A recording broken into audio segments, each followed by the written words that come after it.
Association, personnalité, sportif, entreprise. Le forum, c'est sur Fréquence 8. Bienvenue sur Fréquence 8. Nous recevons aujourd'hui Amanda Fougeret, coach en réorientation post-bac. Comment allez-vous ? Bonjour, merci beaucoup pour votre invitation. Je vais très bien. Super. Aujourd'hui, du coup, vous êtes venu pour parler de votre activité. Et justement, comment vous êtes venu cette idée d'aller aider à réorienter les... Alors en fait, je suis un peu partie de ma propre histoire parce que moi-même, je me suis perdue dans mon orientation. J'ai mis beaucoup de temps à trouver ma place, à trouver ce qui me plaisait, quel est le métier qui était fait pour moi. Et donc, quand je me suis orientée vers le coaching, il est venu l'idée de me spécialiser. Donc, j'ai choisi de me spécialiser en orientation scolaire et plus précisément en orientation post-bac pour accompagner des jeunes âgés de 18 à 25 ans qui sont partis dans des études qui leur plaisent pas, mais qui ne savent absolument pas ce qu'ils ont envie de faire. Donc, du coup, moi, je les aide à travailler sur un nouveau projet professionnel qui soit viable et épanouissant pour qu'ils puissent se réorienter dans la bonne direction. Il faut savoir qu'aujourd'hui, un étudiant sur 4 se réoriente après le bac. Donc, ça fait quand même plus de 63 000 étudiants par an qui changent de voie en cours de route.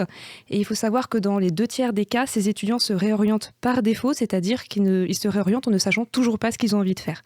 Donc, à ce moment-là, ils prennent le risque de se tromper à nouveau. C'est pourquoi le coaching en orientation peut vraiment les aider à repartir dans la bonne direction. Vous aidez du coup les jeunes à avoir les diplômes qu'ils ont envie au fond d'eux. Et quels sont vos diplômes à vous ? Alors moi, à la base, j'ai une formation pour être enseignante.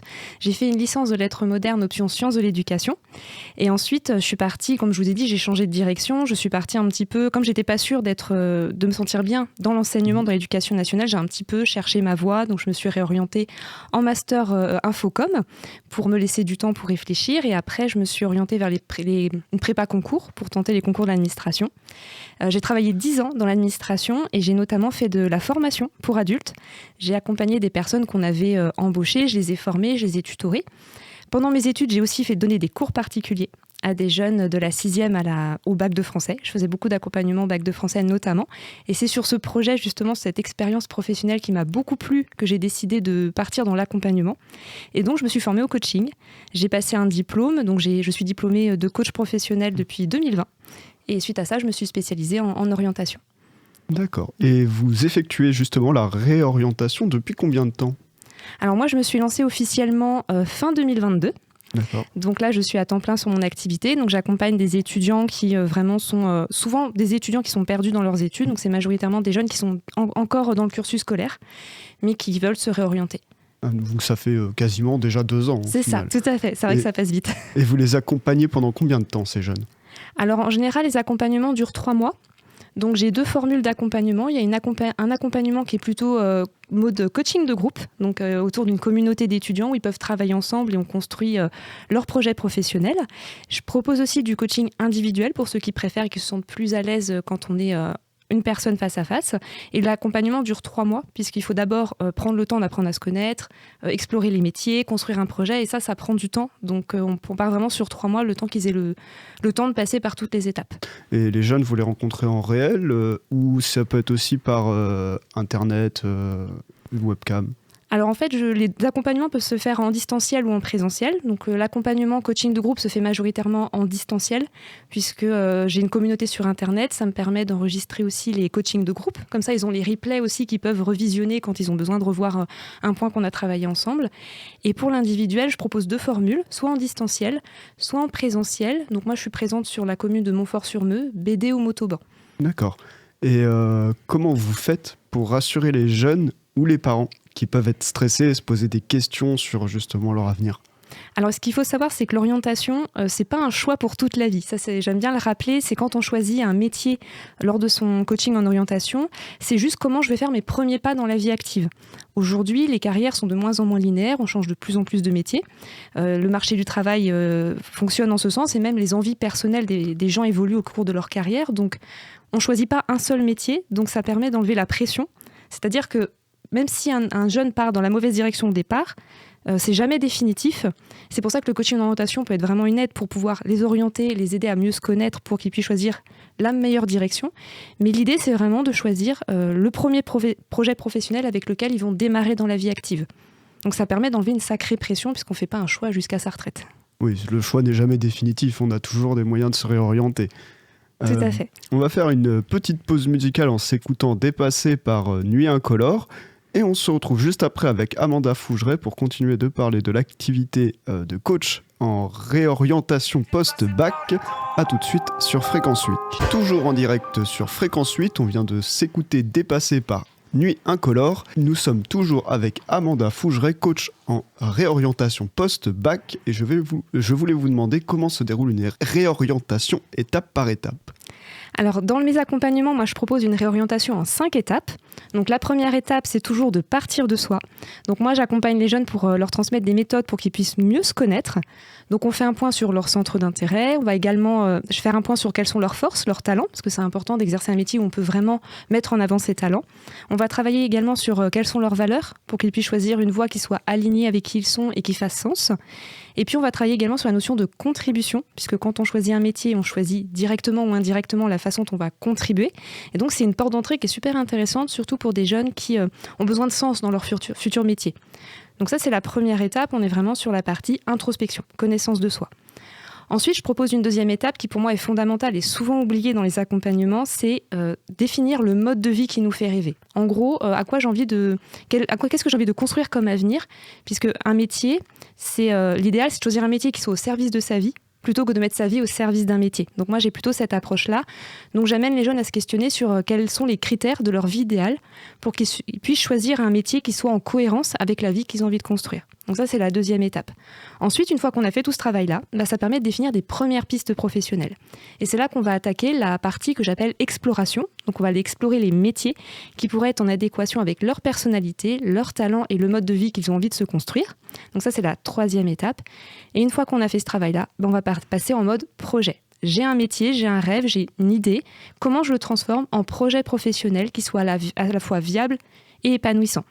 Et on va travailler également sur un plan B, super important, parce que l'idée, c'est de ne pas tout miser sur un seul projet, parce qu'il peut y avoir des éléments extérieurs qui peuvent venir freiner, ou on est obligé de laisser tomber peut-être un projet. Donc c'est bien d'avoir un plan B un peu voie de secours. Et pour terminer, la cinquième étape, c'est le plan d'action. Donc chaque jeune repart avec un projet, un plan B, mais également avec la feuille de route pour concrétiser son projet. En gros, c'est quelles sont les études que je vais choisir, comment je vais y arriver, est-ce que j'ai besoin de passer un concours, donc quelles ressources j'ai besoin pour concrétiser mon projet. Et comme ça, en fait, ils ont vraiment fait tout le cheminement pour partir sur un projet qui leur correspond et se réorienter dans la bonne direction. Donc vraiment, l'accompagnement, c'est le mot-clé. Et comment on est sûr que le jeune soit bien orienté dans la bonne direction et ait la bonne formation ? Alors, la certitude à 100%, elle n'existe pas, malheureusement. Je ne peux pas garantir un succès à 100%. Nous, en tout cas, on fait le maximum pour que le jeune il apprenne à se connaître, pour qu'il ait un projet qui soit concret, qui lui plaise. Moi, je les invite beaucoup, notamment dans la partie numéro 3, exploration des métiers, à faire des enquêtes métiers, c'est-à-dire à rencontrer des professionnels pour échanger avec eux et se rendre compte de la réalité du quotidien professionnel du métier qu'ils vont choisir. Puisqu'entre la vision qu'on se fait d'un métier et la réalité, souvent, il y a un fossé. Donc, c'est important d'aller rencontrer des professionnels. Pourquoi pas faire un stage ? Mais l'idée, c'est vraiment de les inviter à expérimenter par eux-mêmes pour qu'ils puissent se rendre compte si ça leur convient et mettre toutes les chances de leur côté pour partir vraiment dans la bonne direction et dans un métier dans lequel ils n'auront pas de mauvaises surprises. Vraiment, c'est pour qu'ils puissent s'engager en toute connaissance de cause. Et est-ce qu'il y a un suivi après la réorientation ? Alors, je peux proposer tout à fait, l'accompagnement dure 3 mois, mais après, moi, je reste disponible s'il y a besoin, tout à fait. Si le jeune, par exemple, peut avoir un moment de doute, ça arrive quand on est lancé dans un projet, même si on est sûr de soi, il peut arriver qu'il y ait des doutes. Il peut y arriver qu'il y ait des bouleversements extérieurs, un changement de législation, par exemple. Tout peut arriver dans une vie, donc je propose toujours des séances si besoin pour accompagner un jeune, peut-être remettre la motivation en route, ou s'il a besoin par exemple d'être accompagné sur des questions comme la confiance en soi, préparer un examen, s'il a un concours important à préparer, moi je peux aussi assurer un suivi sur ces questions-là. Oui, donc c'est jamais trop tard. Tout à fait, c'est jamais trop tard. J'ai vu que vous proposez des ateliers collectifs, ça consiste en quoi ? Alors j'ai proposé des ateliers collectifs plutôt sur des thématiques. Donc c'est des ateliers qui durent environ 1h30 où là on va aller creuser une thématique en particulier. J'ai un atelier notamment qui est sur les talents, les forces, parce que pour moi c'est vraiment la base quand on choisit un projet, c'est d'abord se demander mais dans quoi je suis bon ? Et on est nombreux à ne pas savoir répondre à cette question. On a souvent l'impression de ne pas avoir de talent, alors qu'on a tous des talents, on est tous doués dans certaines choses.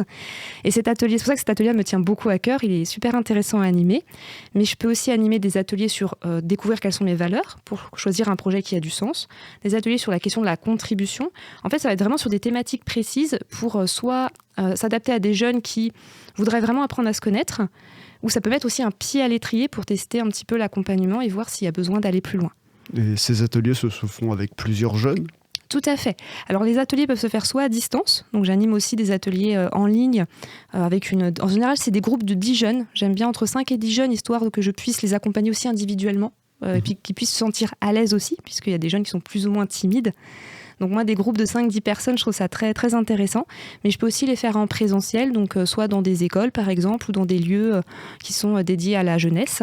L'idée, voilà, c'est vraiment d'avoir un petit groupe avec qui je peux travailler et voir aussi quelles sont leurs difficultés. Moi, ça me permet derrière d'adapter sans cesse mes accompagnements et les techniques que je propose. Comme ça permet à des jeunes qui ne sont pas forcément dans les mêmes formations avec les mêmes qualités de se rencontrer et du coup créer du lien social entre eux. Tout à fait. C'est super intéressant parce qu'ils arrivent tous avec leurs expériences personnelles, avec leur vécu, et les échanges sont toujours très riches.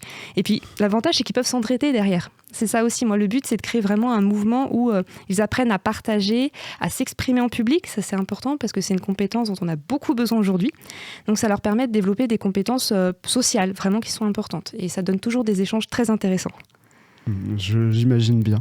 Avant de se quitter, est-ce que vous avez un dernier petit conseil à donner aux personnes qui nous écoutent ? Alors, si j'ai un conseil à donner, c'est de ne pas rester seul.